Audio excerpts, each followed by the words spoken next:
Ngwaneso ya ratehang, re tswela pele ka thuto ya rona. Sehlooho sa yena kajeno ke hore Jesu o araba malebana le bophelo ka morao ho lefu. Jesu o araba malebana le bophelo ka morao ho lefu. Kajeno lena re ipapisa le Mareka kgaolo ya 12 temana ya 25. Mareka kgaolo ya 12 temana ya 25 e reng hobane mohla ho tsohuwang bafung ha ho ka ke ha nyalwa le ha e le ho nyadiswa, empa batho ba tla ba jwalo ka manyeloi mahodimong. Ha re phete, hobane mohla ho tsohuwang bafung ha ho ka ke hwa nyalwa le ha e le ho nyadiswa, empa batho ba tla ba jwalo ka manyeloi mahodimong. Ena ke karabo eo Jesu a e fileng moifo o tlileng ho yena ka potso malebana le bophelo ka morao ho lefu. Jesu o totobatsa nnete ya hore bophelo bo teng ka morao ho lefu, empa bophelo boo ke bo fetisang eng kapa eng e ka nahanwang ke batho ba phelang bophelo bona, bophelong boo re leng ho bona. Moapostola Paulus o ile a thulana le potso e tjena e tshwanang le ena eo ba ileng ba ipotsa Jesu, mme yena mono na shebana le bophelo e le taba e amanang le bophelo ka morao ho lefu. O re motho e mong o na tjho jwalo, a re bafu ba tla tsoha jwang, ba tla hlaha ka mmele o jwang. Ke lengolo la pele ho Bakorinti kgaolo ya 15 temana 35.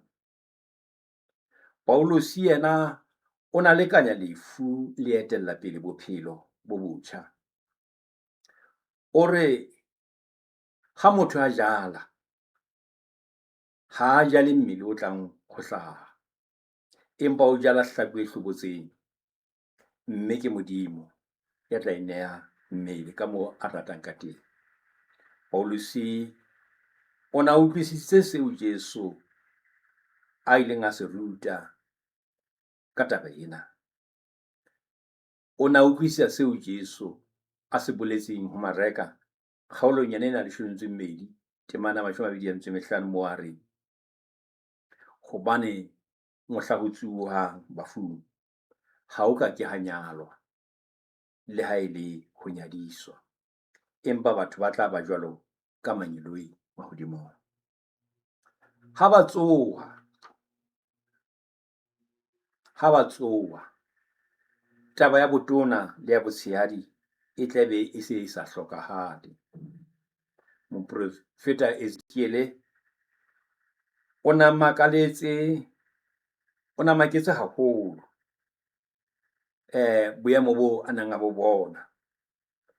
A makaletse boemo ba masapo a omeletseng a tletseng thota. Nako eo a ntse a maketse jwalo ke ha utlwa potso e hlaha e re, mora motho, nna masapo a ka tsoha na? O re yena o arabile ka hore Morena Jehova ho tseba wena. Ke temana ke Ezekiel kgaolo ya 37 temana ya 3. Ho tswa ha masapo ao a neng a omeletse a tletse thota ho dutse matleng a Modimo, e seng matleng a mang kapa mang. Ho tswa ha ona ho tla hlahisa setjhaba seo Modimo a se etsang botjha ka mora ho tshebetso e kgolo ho ona. Bajuti ba neng ba tlile ho Jesu ho botsa ka bophelo ka morao ho lefu, bona ba ne ba lekanya bophelo boo le monate wa lenyalo lefatsheng. Bana ba lekanya bophelo bono ba bo lekanya le monate wa lenyalo lefatsheng. Ka hona ba ne ba beha ba botsa hore mosadi e tla ba wa ofe ho ba ileng ba monyala ba supileng. Empa ba ileng ba monyala ba supileng, empa ba ileng ba shwa. O na lekanya ka monate wa lenyalo. Kgathatseho ya bona e ne e dutse tabeng ya monate lenyalong. Anthe ha tsoho e fihlile, thabo e fetisang thabo ya lenyalong e tla dula ho ba tsositsweng ke Modimo. Moshe o tiisitse taba ena ya hore tse ding dintho ha di matleng a motho, empa di ho Modimo a nosi. Ha re shebe taba ena ho Deuteronomy kgaolo ya 29, temana ya 29, moo a reng ditaba tse patilweng ke tsa Jehova Modimo wa rona, empa tse senotsweng ke tsa rona, di tla le tsa bana ba rona ka ho sa feleng.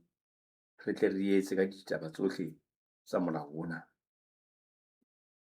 Moapostola Johanne lengolong la hae la pele o tiisa hore hona le tseo ba phelang hona jwale ba sa di tsebeng, e leng tseo Modimong e leng ona yena fela a itaoletseng tsona. Mme mona ditaba tsena o di beha tjena, o re baratuwa, jwale re bana ba Modimo, mme seo re tla ba sona ha se so bonahatswe, empa re a tseba hobane mohla se bonahatswang re tla tshwana le ona. Ke epistole ya pele ya Johanne kgaolo ya 3 temana ya 2. Ka lebaka lena, seo Modimo a se hlokang ho rona ke ho beha tshepo ya rona ho yena, mme re dumela kapa re dumele ho yena ka ho tiya. Re lebelletse hore seo a tla re hlahisa re le sona ka mora ho lefu ke sa bophelo bo sa feleng. Seo Jesu a se rutang ke hore bophelo bo tlang ha se ntshetsopele ya bophelo ba hona jwale. Ha se ntshetsopele ya bophelo ba botho ba bo phelang hona jwale.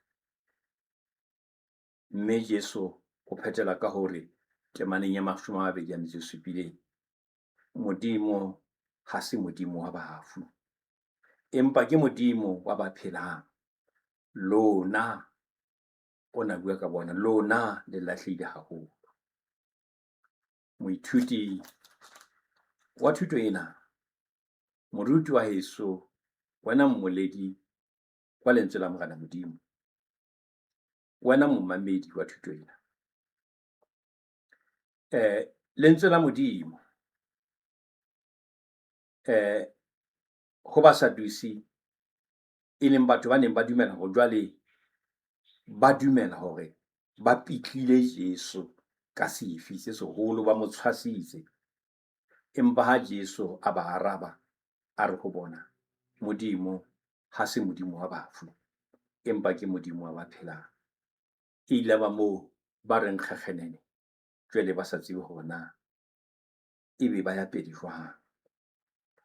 Jesu e ne le ha nkile ditaba tsa hae ketsahalong eo Modimo a neng a rome Moshe ho ya lokolla setjhaba sa Israel. O ile a re ho Moshe mane ho Exodus kgaolong ya 3 temana ya 24, a re ke nna Modimo wa ntatao, Modimo wa Abrahama, Modimo wa Isaka, Modimo wa Jakobo. Modimo. Seo a se bolelang ke hore Modimo wa Abrahama wa kgale e ntse le Modimo wa hae le hona jwale. Batho ba ho Modimo ba phela, ha ba shwa. Ba ntse ba phela le hona jwale, ha ba shwa. Ha Modimo a etsa mang kapa mang motswalle wa hae, setswalle seo ha se sengwe ke lefu la mmele. O dula e le motswalle wa Modimo ka ho sa feleng. Modimo lerato la hae ho bona ha le kgaolwe ke lefu la mmele, ha le kgaolwe ke bokulo. Rona ha re dumela ho yena hona jwale. Rona ha re dumela ho yena, ha re fetohe le fela ha re shwa. Ha re dumela ho yena hona jwale, ha re na ho ba le nako eo re tla fetoha le fela ka nako e re shwang.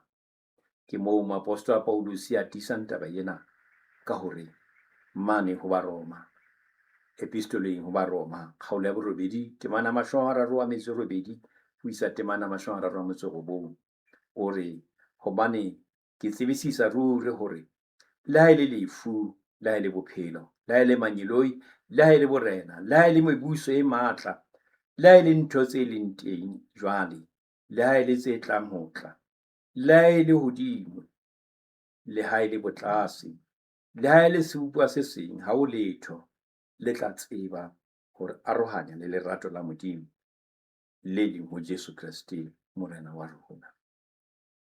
Jwale thutong ena, seo Jesu a tlileng ho se etsa ho moifo oo wa Basadusi ke ho ba fa thuto malebana le lerato la Modimo, a ba bontsha hore Modimo ya phelang o ntse a tswela pele ho etella pele banna le basadi, bahlankana le barwetsana, a ba tataisetsa kutlwisisong ya thato ya Modimo ho bona, a ba tataisetsa bophelong hore Modimo bophelong ke ba hae ka ho sa feleng.